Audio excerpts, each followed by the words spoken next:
प्यारे बच्चों, आपका मैथ प्रतिभा क्लासेज में आपका स्वागत है। इसमें हम जो है मैथ के क्वेश्चन आपको हाई स्कूल के आज बताने चल रहे हैं। आज आप परिमेय संख्याओं पर आधारित यहाँ पर जैसा कि बोर्ड पर लिखा गया है, सिद्ध कीजिए कि √2 एक अपरिमेय संख्या है। सिद्ध कीजिए √3 एक अपरिमेय संख्या है। सिद्ध कीजिए √5 एक अपरिमेय संख्या है। सिद्ध कीजिए √7 एक अपरिमेय संख्या है। इसको हम बहुत ही बेहतरीन ढंग से बताने चल रहे हैं और आशा करते हैं कि आपको अच्छे तरीके से समझ में आएगा। और इसमें हम इसको सिद्ध करने के लिए हमें दो चीज़ों की आवश्यकता होती है। इसमें दो चीज़ें हमें बहुत ही ध्यान से समझ में आना चाहिए। अगर वो चीज़ें आपको समझ में आ जाएगी तो हम आपको इस प्रकार से बताएंगे कि यह क्वेश्चन आपको बोर्ड परीक्षा की दृष्टि से बहुत ही इम्पॉर्टेंट है और इसे आप अच्छी तरीके से कर पाएंगे। इसमें आवश्यकता के तौर पर आप दो कॉन्सेप्ट आपके समझ में आने चाहिए। नंबर एक क्या है?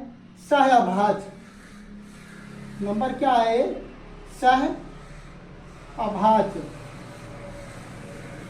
सहअभाज्य का मतलब ये होता है, सहअभाज्य का मतलब ये होता है ऐसे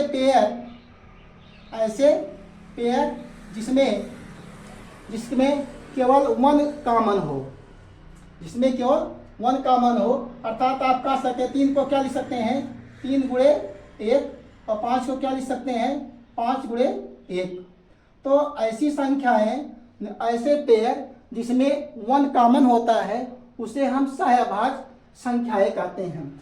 ऐसी संख्याएं जिनमें केवल वन कॉमन होता है उन्हें हम सहअभाज्य संख्याएं कहते हैं। जैसे 4 है, 4 और 5 ये क्या है? सहअभाज्य संख्याएं हैं।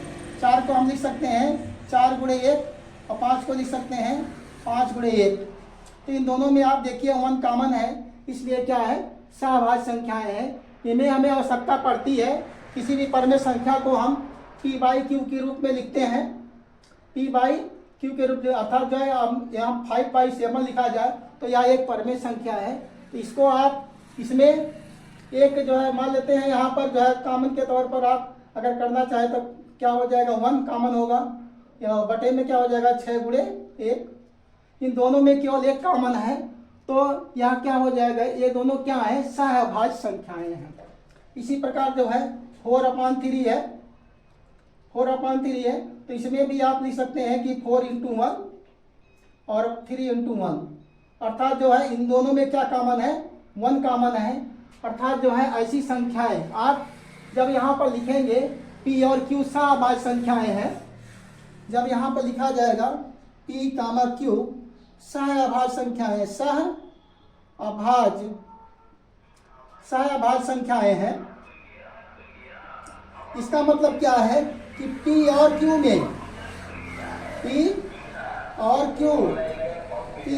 में केवल एक उभयनिष्ठ गुणनखंड, वन उभयनिष्ठ गुणनखंड है। एक क्या है? वन उभयनिष्ठ गुणनखंड है।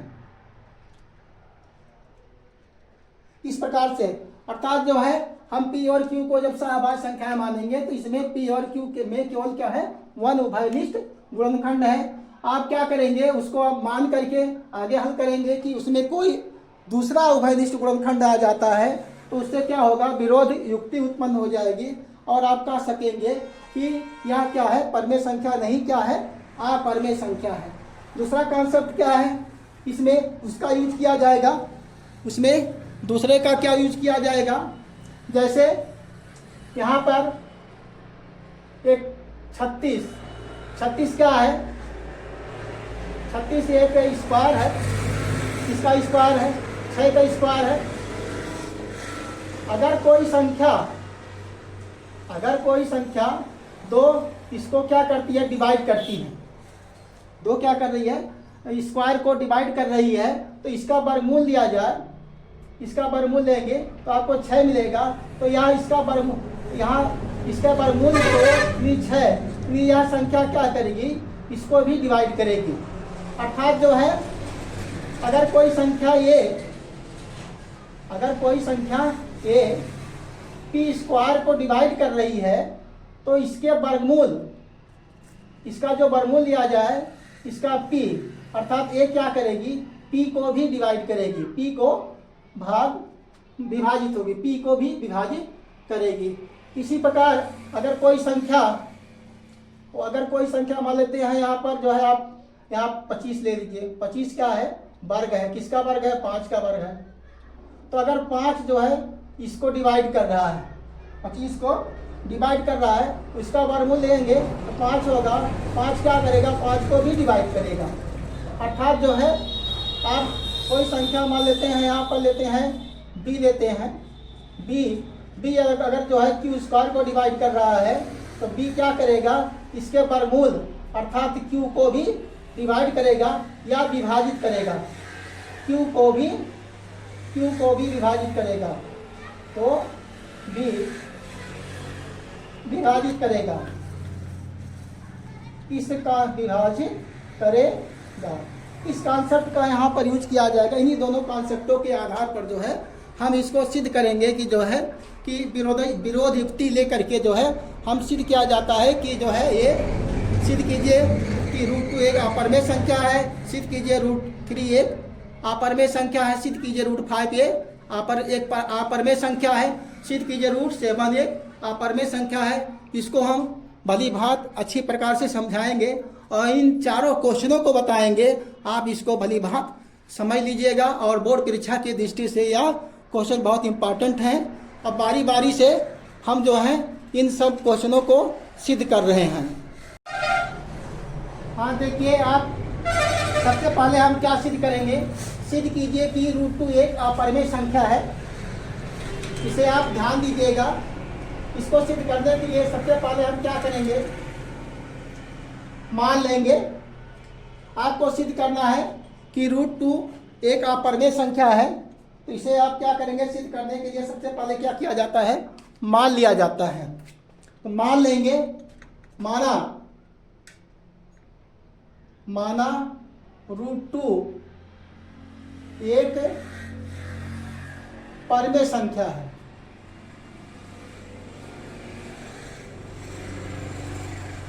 माना √2 क्या है, एक परमेय संख्या है। अब अगर मान लिए आप जो है कि √2 एक परमेय संख्या है, आप जानते हैं कि परमेय संख्याओं को हम p/q के रूप में लिख सकते हैं। तो इसे क्या करेंगे, आप लिख लेंगे। इसलिए √2 बराबर क्या हो जाएगा, p/q, p/q, और यहाँ लिख देंगे ब्रैकेट में जहाँ p, q सहअभाज्य संख्याएं हैं, सहअभाज्य संख्याएं हैं तथा सहअभाज्य संख्याएं हैं तथा q is not equal to 0, अर्थात जो है q का मान 0 नहीं हो सकता है, क्योंकि आप जानते हैं जीव अगर जो q का मान 0 होगा इनफाइनाइट पर हो जाएगा, जिससे क्या हो जाएगा, वो अपरिभाषित हो जाएगा। तो आप क्या करेंगे, सबसे पहले क्या करेंगे, √2 को मान लेंगे कि माना √2 एक परमेय संख्या है। अब परमेय संख्या है तो उसको हम p/q के रूप में लिख सकते हैं। अब इसमें क्या है कि p और q में ऐसा अभाज्य संख्याएं क्यों लिखा जाता है, उसका रीजन ये है कि p और q में 1 के अतिरिक्त और कोई उभयनिष्ठ गुणनखंड नहीं है। अर्थात p और q में कोई भी उभयनिष्ठ गुणनखंड मतलब एक तो है। सहअभाज्य का मतलब होता है ऐसे पेयर जिसमें आप 1 कॉमन होता है, 1 उभयनिष्ठ होता है और बाकी और कोई भी उभयनिष्ठ गुणनखंड उसके नहीं होते हैं। अब क्या करेंगे, इसमें दोनों पक्षों का वर्ग कर दीजिए, दोनों पक्षों का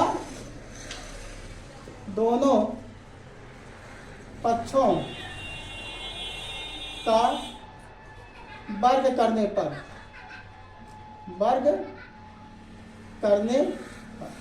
अब दोनों पक्षों का जब वर्ग करेंगे तो यहाँ क्या मिल जाएगा, √2 का होल स्क्वायर। तो यहाँ क्या हो जाएगा, P/Q का होल स्क्वायर। इसे लिख सकते हैं हम 2 का स्क्वायर, यहाँ पर √2 का स्क्वायर करेंगे तो 2 मिल जाएगा, 2 मिल जाएगा। यहाँ पर 2 स्क्वायर करेंगे तो क्या मिलेगा, 2 मिल जाएगा। यहाँ क्या मिल जाएगा, P² क्या होगा, Q²। यहाँ से हम P के मान निकालेंगे तो P² बराबर क्या मिल जाएगा, यहाँ 2Q², 2Q²। यहाँ पर समीकरण नंबर 1 मानेंगे। अब यहाँ पर, यहाँ देखिए इधर 2 मिला है, अर्थात 2, दिस इम्प्लाइज दैट 2 P² को विभाजित करता है, P² को विभाजित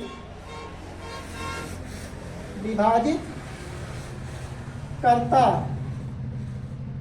है, विभाजित करता है। दिस इम्प्लाइज दैट, जैसा कि हमने पहले बताया है, इसका वर्गमूल लेंगे तो क्या P² का वर्गमूल क्या होगा, P होगा। तो 2 क्या करेगा, P को भी विभाजित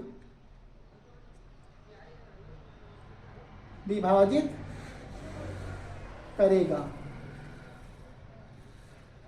इसको भी क्या करेगा, विभाजित करेगा। अब क्या करेंगे, मानेंगे पुनः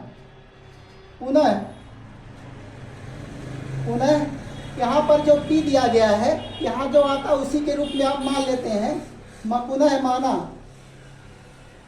पुनः माना P बराबर 2m। P बराबर क्या करेंगे, आप मान लेंगे P बराबर 2m। अब P का मान समीकरण 1 में रखने पर, P का मान समीकरण 1 में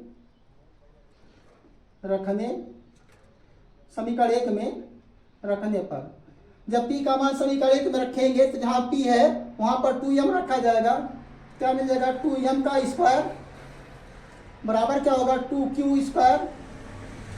इसका वर्ग करेंगे तो क्या मिल जाएगा आपको, इसका स्क्वायर करेंगे तो यहाँ मिल जाएगा आपको, यहाँ पर लिख देते हैं हम आगे, यहाँ जगह कम है नीचे, तो यहाँ इसका हो जाएगा 4m² बराबर क्या मिल जाएगा, यहाँ से 2Q²,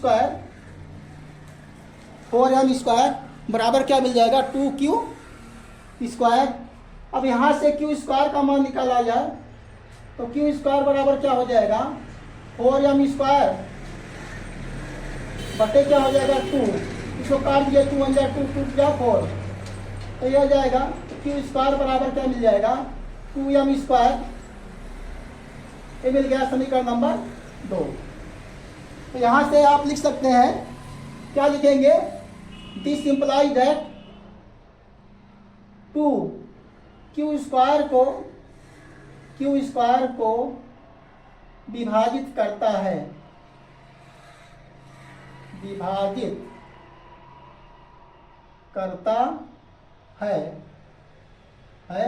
दिस इम्प्लाइज दैट 2, इसका वर्गमूल लेंगे, Q का वर्गमूल क्या होगा, Q² का वर्गमूल Q होगा, को भी विभाजित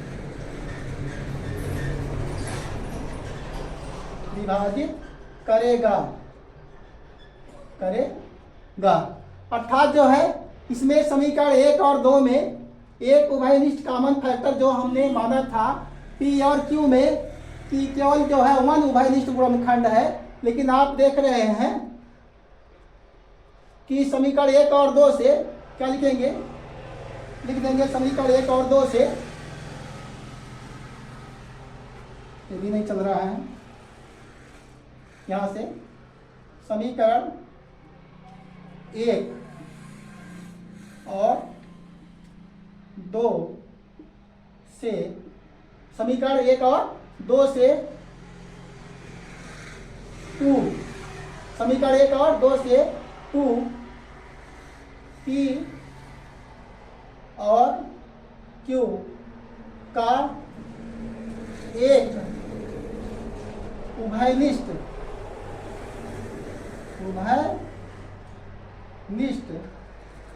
उभयनिष्ठ गुणनखंड है, गुणनखंड है जो इस मान्यता का विरोध जो इस मान्यता का विरोध करता है कि विरोध करता है कि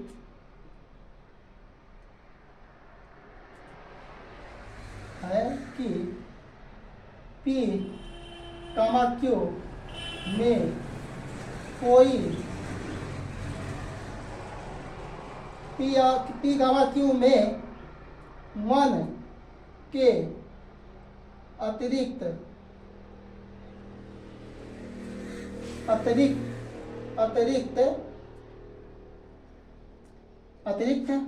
के अतिरिक्त कोई उभयनिष्ठ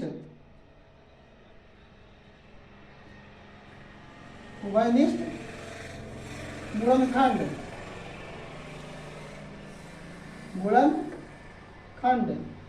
नहीं है। उभयनिष्ठ गुणनखंड नहीं है। उभयनिष्ठ गुणनखंड नहीं है। अतः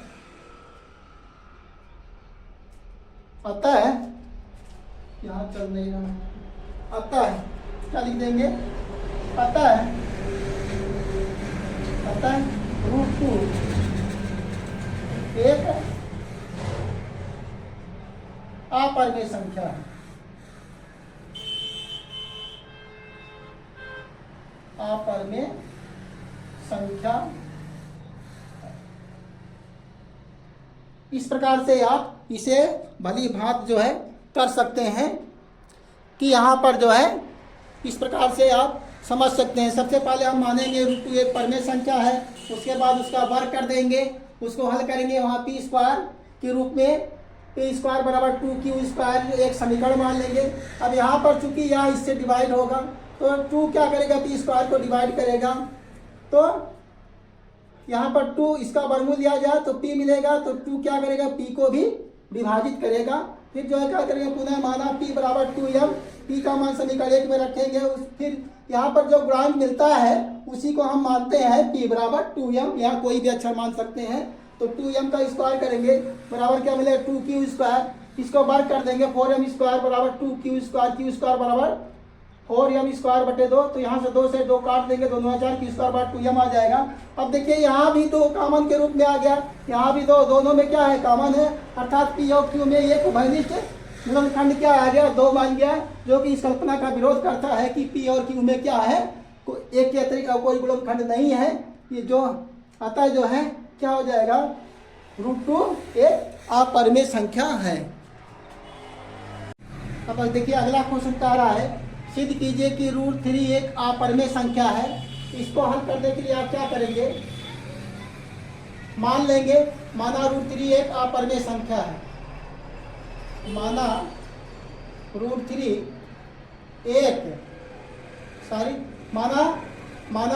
एक परिमेय संख्या है। परिमेय संख्या माना √3 क्या है? एक परिमेय संख्या है। मान लेंगे √3 एक परिमेय संख्या है। अब परिमेय संख्या है तो आप क्या लिख सकते हैं? इसको p/q के रूप में लिख सकते हैं। इसलिए √3 बराबर क्या लिख देंगे? p/q। जहां p, q सहअभाज्य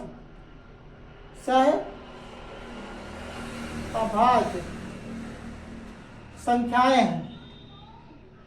सहभाज्य संख्याएं हैं तथा q ≠ 0, q का मान 0 नहीं हो सकता है, q का ≠ 0। अब क्या करेंगे? इसमें दोनों पक्षों का वर्ग कर दीजिए। दोनों पक्षों पक्षों का वर्ग करने, अब दोनों पक्षों का वर्ग करेंगे तो क्या मिल जाएगा, √3 का स्क्वायर, क्या लिखेंगे, √3 का क्या हो जाएगा, होल स्क्वायर हो जाएगा, इधर क्या हो जाएगा P/Q का स्क्वायर, इसका वर्ग करेंगे तो 3 मिल जाएगा, यहाँ होगा P² बटे क्या हो जाएगा Q², यहाँ से जब P का मान निकालेंगे P² बराबर क्या हो जाएगा 3Q² मिल जाएगा। ये आपका समीकरण नंबर 1 हो जाएगा, समीकरण 1 हो गया। अब क्या करेंगे, दिस इंप्लाइज दैट 3P² को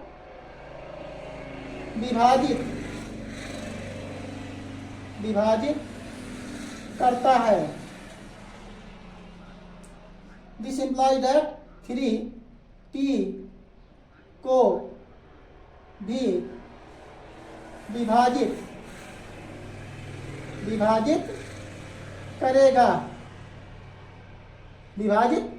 करेगा, पुनः माना, क्या करेंगे, पुनः मान लिया जाएगा, पुनः माना P बराबर, यहाँ पर कोफिशिएंट 3 दिया गया है तो P बराबर क्या होगा 3m, P का मान समीकरण नंबर 1 में रखने पर, P का मान समीकरण 1 में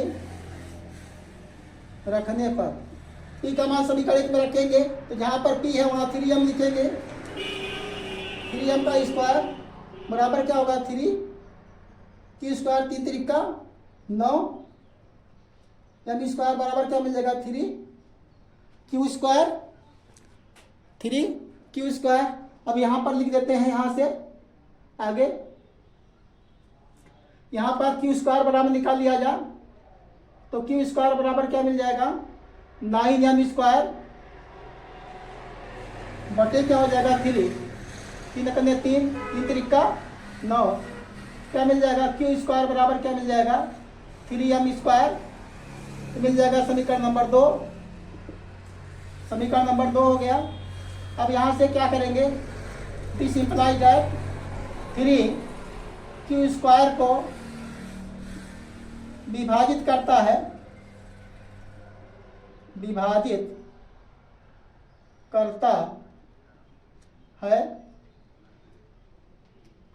दिस इंप्लाइज दैट 3 इसका वर्गमूल Q को भी विभाजित करेगा। अब क्या लिखेंगे, समीकरण 1 और 2 से, समीकरण 1 और 2 से, समीकरण 1 और 2 से 3 P तथा Q का एक उभयनिष्ठ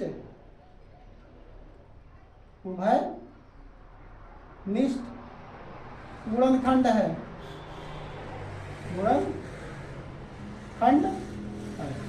क्या है 3 क्या है, P और Q का एक उभयनिष्ठ गुणनखंड है जो इस मान्यता का विरोध करता है, जो इस मान्यता का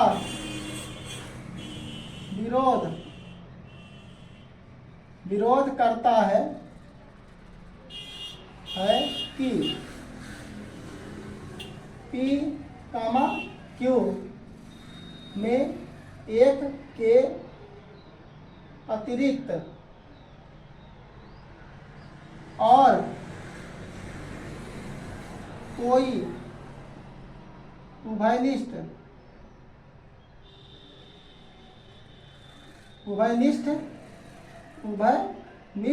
गुणनखंड नहीं है, उभयनिष्ठ गुणनखंड नहीं है। अतः √3 एक अपरिमेय संख्या है।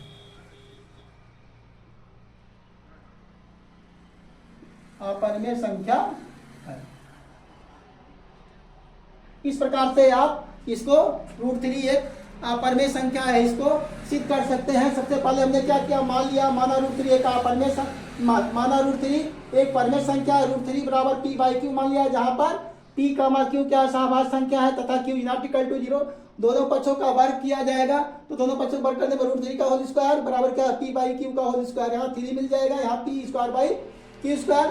अब इसको क्रॉस गुणा करके p² बराबर 3q² निकाल लेंगे।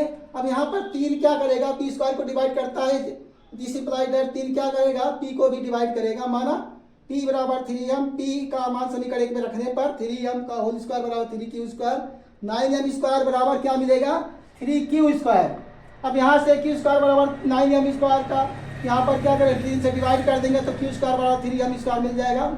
यहाँ क्या करेंगे, 3 q² को डिवाइड करता है तो 3 क्या करेगा, q को भी डिवाइड करेगा। समीकरण 1 और 2 से 3 क्या है, p और q में एक उभयनिष्ठ कॉमन फैक्टर है।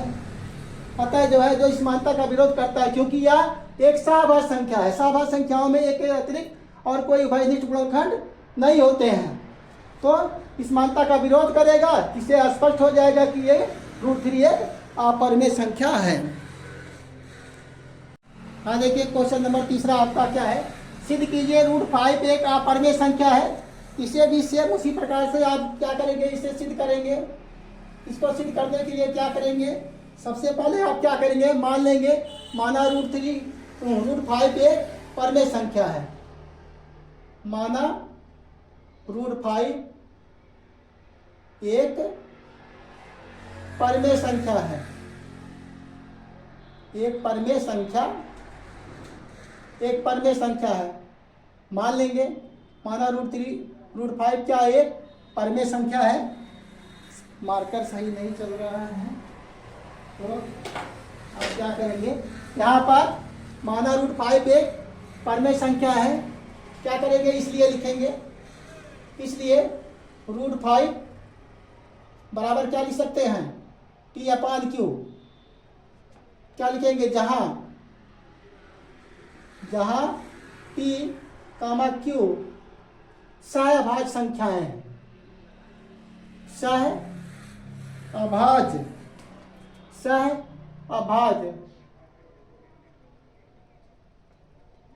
संख्याएं हैं।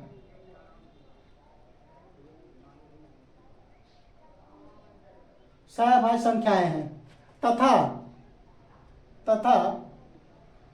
q = 0।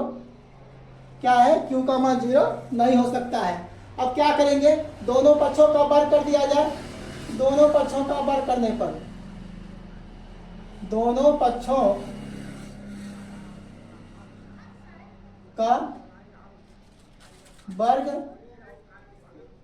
करने पर, दोनों पक्षों का जब वर्ग किया जाएगा तो यहाँ क्या होगा, √5 का होल स्क्वायर, यहाँ होगा p/q का होल स्क्वायर।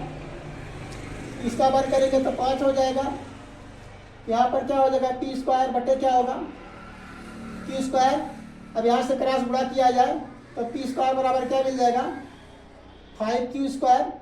समीकरण नंबर हो गया 1। दिस इंप्लाइज दैट 5p² को विभाजित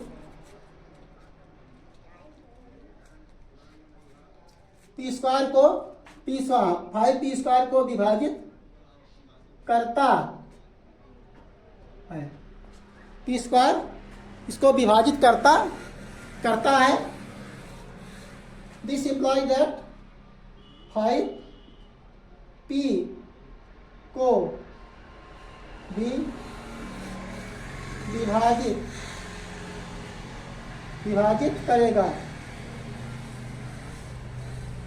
करेगा। अब क्या करेंगे, पुनः मानेंगे, पुनः p बराबर, पुनः माना, क्या लिखेंगे, पुनः माना p बराबर, यहाँ गुणांक क्या है, 5 है, 5m। p का मान समीकरण 1 में रख दीजिए। p का मान समीकरण 1 में रखने पर रख देंगे पी का मान समीकरण में, तो मिल जाएगा 5m का होल स्क्वायर बराबर क्या मिल जाएगा 5q स्क्वायर, मिल जाएगा 5q स्क्वायर, यहाँ क्या होगा 25 m स्क्वायर बराबर 5q स्क्वायर। यहाँ से अब यहाँ से क्या करेंगे, q स्क्वायर का मान निकाल लिया जाएगा, यहाँ से q स्क्वायर मान निकालेंगे, यहाँ लिख दिया जाए तो हो जाएगा q स्क्वायर बराबर क्या मिल जाएगा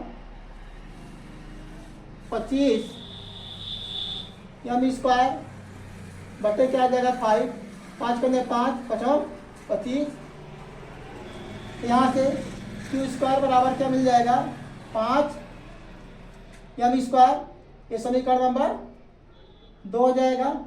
this implies that 5q square को विभाजित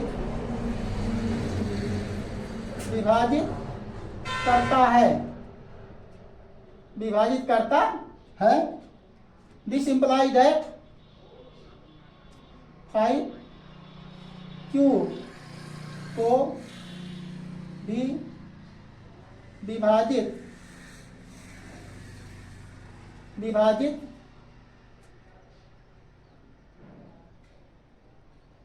करेगा। अब क्या करेंगे समीकरण 1 और 2 से, समीकरण 1 और 2 से, समीकरण 1 और 2 से 5p तथा q, 5p तथा q का एक उभयनिष्ठ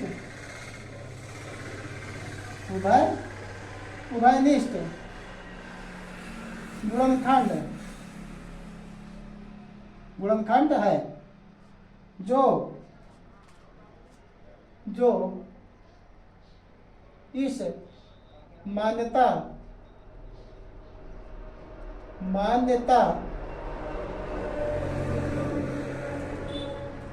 का विरोध करता है कि P तथा Q में कोई उभयनिष्ठ गुणनखंड नहीं है,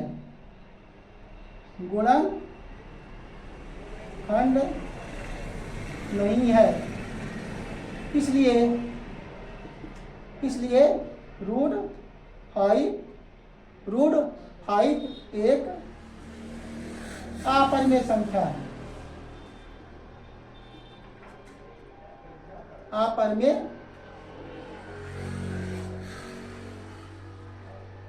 है, इस प्रकार से आप इसे भली भांति समझ सकते हैं और इसे सॉल्व कर सकते हैं।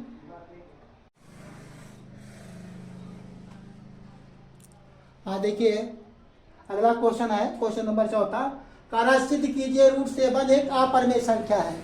इसे भी हम सेम पैटर्न से सिद्ध करेंगे ताकि आपको सॉल्व करने में कोई दिक्कत ना हो। इसको आप हल करने के लिए क्या करेंगे, लिख लिया जाएगा, माना क्या करेंगे, माना रूट 7 एक परिमेय संख्या है,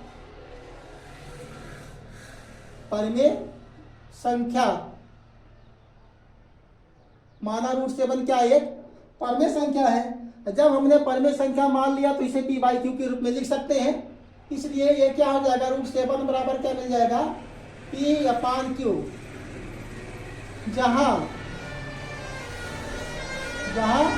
p, q अभाज्य संख्याएं हैं, सभाज्य संख्याएं हैं, तथा q is not equal to 0, अर्थात जो है q का मान 0 नहीं हो सकता है। अब क्या करेंगे, इसमें दोनों पक्षों का वर्ग कर दिया जाए, दोनों पक्षों का वर्ग करने पर, दोनों पक्षों का वर्ग किया जाए तो क्या मिल जाएगा, √7 का होल स्क्वायर, इधर क्या होगा पी स्क्वायर बटे क्या होगा क्यू स्क्वायर। आगे क्या करेंगे, इसका वर्ग करेंगे तो 7 मिल जाएगा, इधर जब करेंगे तो आपका पी स्क्वायर बटे क्या मिल जाएगा, पी स्क्वायर बटे क्या हो जाएगा क्यू स्क्वायर। अब आगे क्या करेंगे हम, यहाँ पर क्रॉस गुणा कर दीजिए, जब क्रॉस गुणा करेंगे तो पी स्क्वायर बराबर क्या मिल जाएगा 7 क्यू स्क्वायर मिल जाएगा। ये आपका हो गया समीकरण नंबर 1। समीकरण नंबर ये मिल गया आपको, समीकरण नंबर 1 मिल गया। अब क्या करेंगे, this imply that 7 P square को विभाजित करता है, विभाजित करता है, तब क्या होगा, दिस इंप्लाई दैट 7 पी को भी विभाजित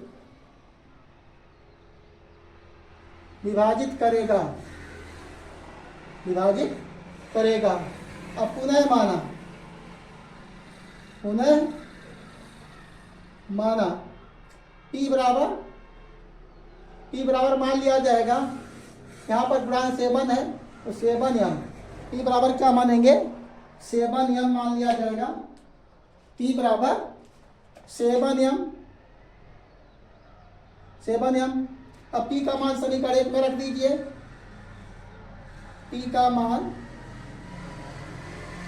समीकरण 1 में रखने पर रख देंगे, जहाँ P है वहाँ पर 7m रखेंगे तो 7m का होल स्क्वायर बराबर क्या मिल जाएगा 7, यहाँ क्यू स्क्वायर 7 × 49 m स्क्वायर बराबर क्या होगा 7 क्यू स्क्वायर, 7 क्या होगा क्यू स्क्वायर। अब यहाँ से यहाँ लिख दिया जाए तो यहाँ क्या हो जाएगा, क्यू स्क्वायर बराबर क्या मिल जाएगा 50m स्क्वायर बटे क्या हो जाएगा 7 से काट दिए, 7 7 जा 49, तो यहाँ से क्यू स्क्वायर बराबर क्या मिल जाएगा, पी स्क्वायर बराबर 7m square.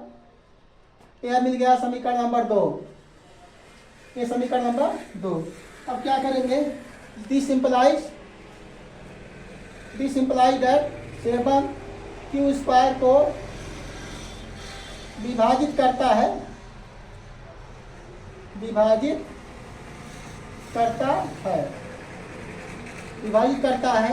This implies that 7 Q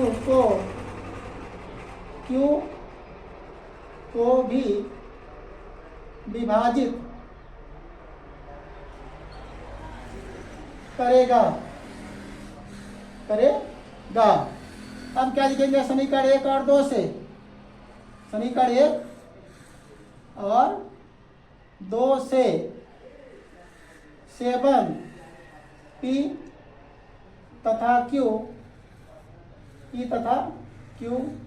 का एक उभयनिष्ठ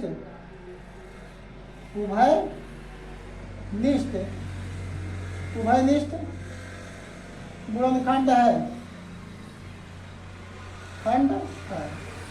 जो इस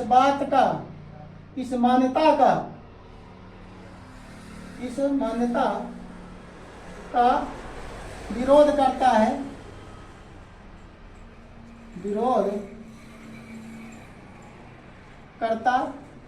है कि P, Q में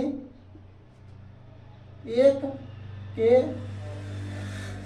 अतिरिक्त और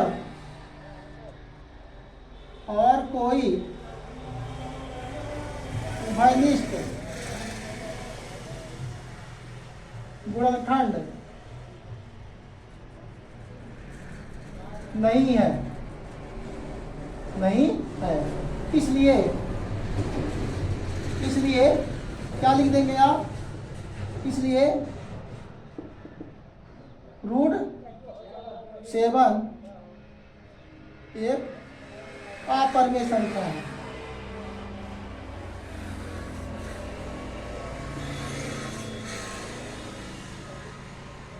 इस प्रकार से आज हमने जो है आपको 4 क्वेश्चनों को, जो कि परिमेय संख्या में बोर्ड परीक्षा के दृष्टि से बहुत ही इम्पोर्टेंट होते हैं और वो हमेशा अक्सर पूछे जाते हैं कि सिद्ध कीजिए कि √2 एक अपरिमेय संख्या है, सिद्ध कीजिए √3 एक अपरिमेय संख्या है, सिद्ध कीजिए √5 एक अपरिमेय संख्या, सिद्ध कीजिए √7 एक अपरिमेय संख्या।